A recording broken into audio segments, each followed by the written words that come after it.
Good day everyone. Today, I will talk about the International Rice Research Institute or IRI and its importance in Philippine history under the theme Science, Technology, and Society. IRI was established in 1960 in Los Baños, Laguna. During that time, many Asian countries including the Philippines were facing serious food shortage due to rapid population growth. Rice is the staple food of Filipinos, so improving rice production became very important. IRI developed high-yielding rice varieties such as IR8, which became known as Miracle Rice during the Green Revolution. This scientific innovation helped increase rice harvest and prevent widespread hunger. IRI reflects the needs and values of Philippine society at that time. The country needed food security, economic growth, and modern agricultural knowledge.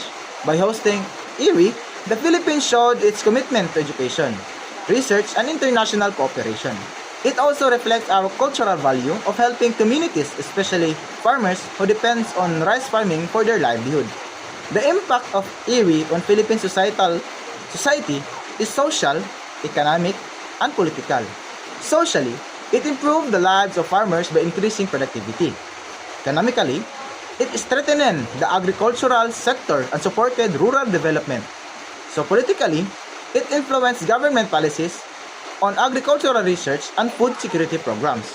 At the same time, it encouraged discussions about the sustainability and responsible use of technology in farming. IRI shows how science and technology can respond to society needs.